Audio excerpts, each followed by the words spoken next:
Top 7 terrifying archaeological discoveries that shocked scientists, more frightening than horror films. We all know about ancient Egypt, the pyramids, the pharaohs, and the enigmatic civilization that thrived thousands of years ago. The image of the Giza pyramids is etched into our collective memory, and even now modern science struggles to fully comprehend how these colossal monuments were constructed. Were they truly the work of human hands, or is there a hidden force behind their creation? Questions like these continue to haunt our understanding of archaeology and ancient history. But Egypt isn't the only place stirring curiosity. Across the globe, a number of archaeological findings have emerged, many so eerie and baffling that they put horror movies to shame. These mysterious discoveries have left even seasoned scientists scratching their heads. So what recent revelations has archaeology unearthed?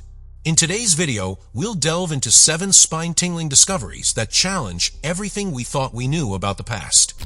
The headless skeletons of a mother and child wearing fur coats with gold inlays. Recently, archaeologists made a shocking discovery when they announced finding a tomb containing the remains of a woman and a child in the Altai Mountains of Siberia at the Talder II burial site of the ancient Paziric civilization. These 2 sets of remains were later confirmed to belong to a mother and child. Both of them were dressed in fur coats adorned with gold, but their heads were missing. What is particularly strange is that the skulls of both the mother and child were found far from their bodies, yet it is unclear whether this was an ancient custom among the Siberians or if there is another explanation. What is certain is that traces of fur coats remained. This suggests that the deceased were dressed warmly, possibly with the belief that they could withstand the cold of the Siberian mountains when embarking on their journey to the afterlife. The tomb also contained 2 small bronze mirrors and several fragments of pottery, suggesting the tomb dates back around 2,500 years. Additionally, the research team uncovered several intact pieces of ancient gold leaf, which may have been attached to the clothing of the mother and child. Beheading the dead was a common practice during this period. However, this tomb is entirely different from other Paziric burial sites that have been studied. According to Dr. Nikita Konstantinov of Gorno-Altaysk University, the practice of beheading the dead originated during wartime. The victorious party often decapitated their defeated enemies to display their power, which is why skulls were never buried with the bodies. However, the case of the mother and child's remains presents a puzzle because, until now, archaeologists had never encountered a headless child's tomb. The careful burial and the beautiful artifacts and clothing found with the bodies suggest that they were not enemies of the tribe. One theory that has been proposed is that the tomb may have been robbed and the thieves removed the heads to prevent evil spirits or ghosts from returning. However, what is puzzling is that there are no signs of disturbance or forced entry, and all the artifacts in the tomb are intact, with only the heads mysteriously missing. This remains an unsolved mystery, leaving scientists with a major question about the beliefs, customs, and mysteries of the Paziric civilization, one that may take many more years to decode. The mummified corpse turns black after coffin is opened. Archaeologists recently discovered and excavated several coffins buried 6.5 feet deep in an ancient cemetery in Xiangqing, Hunan Province in central China on October 10th. Upon opening the coffins, the research team found 2 skeletons and a male body in a perfectly preserved state, particularly the face. However, within just a few hours after the coffins were opened, the skin on the face and body of the mummy began to turn black and emit a foul odor. The mummy is believed to be about 300 years old, dating back to the Qing dynasty from 1644 to 1912. It has since been transferred to a university in Hunan for further study. Historian Dong Sheng stated, the clothing on the body suggests the individual was a high-ranking official from the early Qing dynasty. What is astonishing is how the aging process, which would normally take hundreds of years, happened in just one day after exposure to the environment. Dr. Lucas Nicol, a specialist in Chinese archaeology and art at the University of London, remarked that the preservation of the mummy was entirely accidental and not intentional. He said, as the integrity of the body was very important to the Chinese. In ancient China, people believed the deceased would continue to live in their tombs. Sometimes bodies from the Qing dynasty were preserved due to the natural conditions around the coffins. In the case of this newly discovered mummy, the body was placed in a lacquered coffin covered in graphite, which was very common at the time. This ensured that bacteria could not penetrate the coffin. Dr. Nickel further explained that once the coffin was opened and air from the outside came into contact with the body, the natural decomposition process began, causing the mummy to turn black and decay rapidly. Meanwhile, Professor Dong Xiong proposed an alternative hypothesis regarding the preservation of the newly discovered mummy. It is possible that the man's family used certain materials to preserve his body. Once the coffin was opened, the natural decomposition process may have started. Currently, archaeologists and scientists are doing their best to preserve the state of the mummy, hoping to uncover new insights about this ancient mummified body. The cemetery of the grinning mummies in a desolate region of the Nazca Desert, about 18.6 miles from the city of Nazca, Peru, there lies a strange cemetery that, when mentioned, sends chills down the spine of many people. This is the Chowchilla Cemetery, a site that holds skeletons more than 1,000 years old with a particularly eerie feature. Each skeleton has its jaw wide open as if smiling, creating a mysterious and haunting image. This site fuels the stories of death and the spooky legends surrounding the area, making them even more elusive and difficult to explain. The Chowchilla Cemetery is not a recent discovery. It has existed since the 9th century during the height of the Nazca civilization. This civilization was known for its strange landmarks, especially the massive drawings etched into the earth, but mysteriously disappeared around the year 800. The fall of the Nazca civilization remains a question with no clear answer. Many believe that the harsh desertification may have been a significant factor in its decline. The Chowchilla Cemetery, buried beneath the desert for centuries, was rediscovered in the early 20th century. It quickly became the subject of both mystery and fear when archaeological excavations uncovered dry skeletons sitting, leaning against each other, as if engaged in an eternal meeting. Scientists have hypothesized that ancient people may have buried the deceased in a sitting position as a mark of respect for the dead, but the most bizarre aspect is that the skeletons always have their mouths wide open, as though they are grinning from their graves. Another surprising and inexplicable feature is the remarkable preservation of the bones. Even though they have rested in tombs for over 1,000 years, the hair of these skeletons remains intact, soft, and not decayed. This leads many to believe that the native people of the area might have known how to take advantage of the dry, hot desert climate to preserve the bodies without needing the mummification methods used by other civilizations.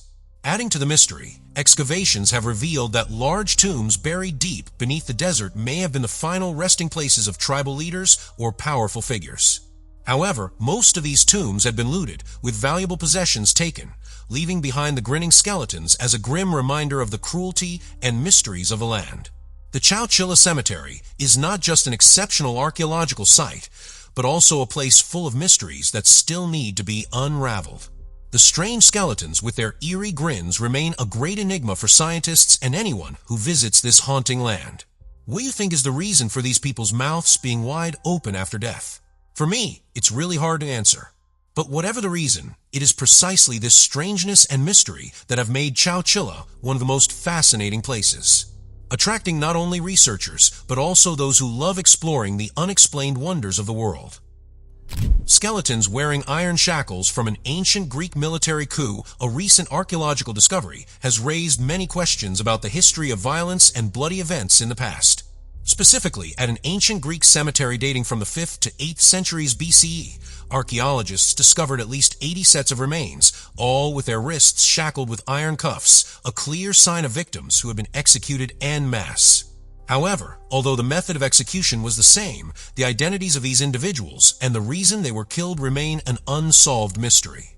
The skeletons were buried in a very orderly fashion, unlike victims of brutal trials.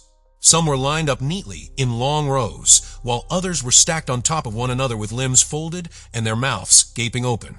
This suggests they were not slaves or criminals, but likely individuals of respect in society, despite their tragic end. Archaeologists noted that most of these victims were quite young and in good health when the executions took place, making the story of their deaths even more perplexing. Dr. Stella Chrysolaki, the lead archaeologist on the dig, stated that all the victims had been executed in the same manner, and this was not typical punishment.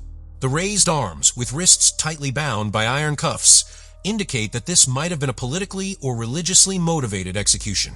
The discovery was made in the Falarin Delta area, part of a large ancient cemetery which was previously used for the burial of the people from that time period. This area was excavated during a project for the construction of an opera house and a national library, expanding the area of discovery to over 440,000 square miles. The current hypothesis is that these skeletons might belong to soldiers who supported Cylon, an Athenian noble and Olympic champion. In 632 BCE, Cylon attempted a failed coup with the help of his father-in-law, the tyrant of Megara. After the failed coup, Cylon fled and took refuge in a temple on the Acropolis while his supporters were killed. However, these hypotheses have not yet been proven, and researchers are now hopeful that DNA testing and anthropological studies will help them unlock the mystery of these deaths. This discovery not only sheds light on a part of ancient history, but also opens a story about power, political struggle, and the brutality of past coups. Archaeologists hope that future research will provide answers to one of the most mysterious and bloody tales of ancient Greek civilization: the most mysterious tiny mummy in history. In the summer of 1934 in central Wyoming, Cecil Main and Frank Carr, two gold prospectors, were searching for their fortune in a deep crevice in the Pedro Mountains. They decided to use dynamite to blast a path into what they suspected was a long, sealed cave. The large explosion blew away the debris, revealing the entrance to the hidden cave. Main crawled into the narrow opening, the cave's interior barely wide enough to accommodate a wardrobe. Although there were clear signs of human presence, they found no gold or valuables. After searching every corner of the cave with growing disappointment, Main discovered something odd placed on a rocky ledge: a mummy. It appeared to be an elderly man sitting on a rock, eyes closed, arms crossed over his chest, and legs curled beneath his body. His skin was dark brown, wrinkled, and dried out due to the dry climate in the area. His forehead was low, his eyes were large, his nose broad, his mouth wide, and his face had a grim, worried expression. In general, the mummy looked like an old, frail, unattractive man. What was strange, however, was the mummy's tiny size. This was clearly the body of a tiny person, standing only about 8 inches tall and weighing roughly 1 pound. At that moment, the two clumsy gold miners had no idea that they had found one of the most mysterious and bizarre artifacts in history. They simply picked up the mummy and brought it back, since there was nothing else to be found in the cave. 2 years after Maine's discovery, the mummy from Pedro Mountain made its public debut. By then, it was in the possession of a pharmacy owner named Floyd Jones in the town of Matese, Wyoming. Floyd placed the mummy in his window to attract attention to his pharmacy. It had the desired effect. Nearly everyone who saw it stopped by to take a look at the strange, tiny man. Floyd quickly realized the potential for profit in this artifact he held. He began charging people to view the mummy and even printed postcards featuring its image for sale. In 1936, a boy named Eugene Bashur, after convincing his father to pay a 25-cent entry fee, was captivated by the peculiar mummy. He went on to dedicate his life to researching this mysterious artifact. The Pedro Mountain mummy soon became famous, attracting large crowds of visitors and researchers. It also sparked heated debates about its origin and authenticity. Some even arranged for X-rays to be taken of the mummy, and the results confirmed that it was indeed a real body, not a hoax. Beneath the dried, wrinkled skin was a nearly complete skeletal structure. Its bones clearly showed human characteristics, including vertebrae, rib cage, arm bones, and leg bones, but everything was significantly smaller than that of an average human. Many rumors circulated about the origins of this mysterious mummy. Some people believed it was evidence of the existence of tiny humans mentioned in legend. Others thought it might be a mutant dwarf. Eventually, the bizarre mummy was bought by a wealthy businessman named Ivan Goodman, who owned a car dealership in Casper. Goodman used the mummy to promote his car models, calling it a tiny man mummy to spark curiosity among customers. The mysterious miniature mummies in 17 coffins. When we think of mummies, the first thing that comes to mind is usually Egypt, the land of the pharaohs, with its ancient art of mummification. However, in the legendary land of Arthur's Seat in the United Kingdom, there are also famous and mysterious mummies. These are not the mummies of kings or humans, but rather mummies of strange little figures. Arthur's Seat is a hill located to the east of Edinburgh Castle in the city of Edinburgh, Scotland. It is one of the UK's legendary landmarks, believed to be the site of a legendary Camelot castle, owned by the famous King Arthur. In 1836, one of the most shocking discoveries in the Western world occurred here. The London Times, in its issue from July 20th of that year, described a strange event as follows. 5 boys, while hunting rabbits at Arthur's Seat, discovered a strange rock face. Somehow, they ventured into a small cave there and found 17 miniature mummies. Each mummy was only 3 to 4 inches long. The 5 boys were completely stunned. Unlike the usual large mummies wrapped in white bandages, the mummies at Arthur's Seat were very small. More specifically, these were 17 wooden figure mummies, each with its corresponding coffin. Each figure had meticulously crafted clothing, just like a real person. According to the description, the 17 mummies were arranged in 3 rows, with 2 rows containing 8 mummies each and 1 row with a single mummy. This arrangement was a perplexing structure, never seen before in history. Although there were many questions surrounding the mummies at the time of their discovery, for some unknown reason, the story gradually faded into obscurity over the next 60 years. Initially, even the 5 boys who made the discovery didn't seem to care much about what they had found. A newspaper article published in the London Times in 1836 reported that the boys had burned the small wooden coffins immediately after finding them. Unfortunately, a professor named Ferguson came to the rescue, saving the coffins. He took them home and was the first to open the small boxes, discovering the mummies inside. After this point, historical records of the study of the 17 miniature mummies disappeared. According to local accounts, the mummies were gradually collected by a few individuals and were lost without anyone noticing. The story of the miniature mummies of Arthur's Seat faded into oblivion.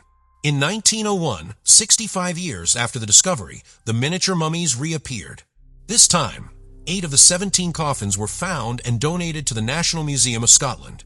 This was also when serious research into the mystery of the miniature mummies began.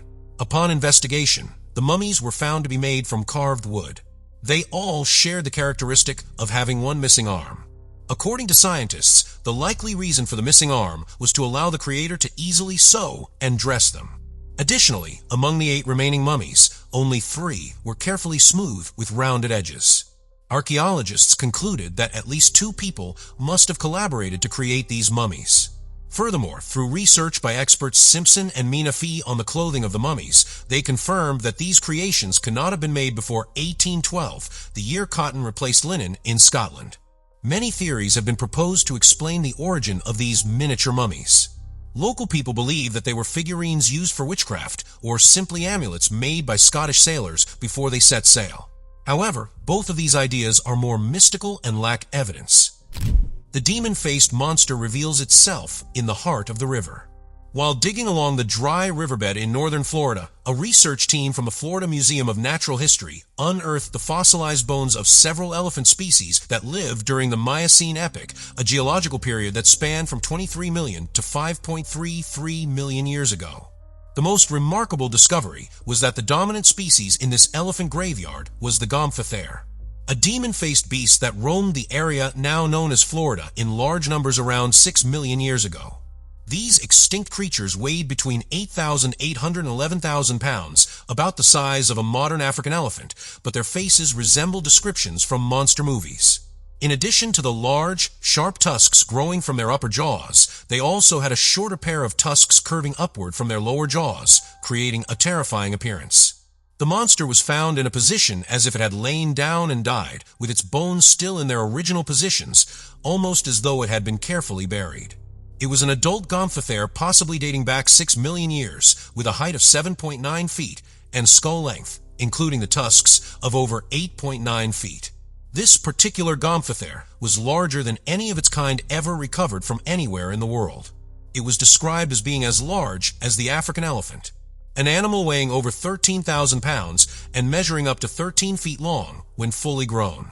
It is unclear why so many Gomphotheres, along with other animals including elephants and unrelated species, gathered at the riverbed in the Montbrook area. However, researchers have proposed a hypothesis. Similar to modern elephants, elderly and sick ancient monsters may have intentionally laid down near familiar water sources. Over centuries, floods could have carried the bones of other species on top of them, creating a diverse, multi-layered natural graveyard. Of course, this is just an initial hypothesis, and the true reason remains a mystery, challenging the understanding of scientists worldwide.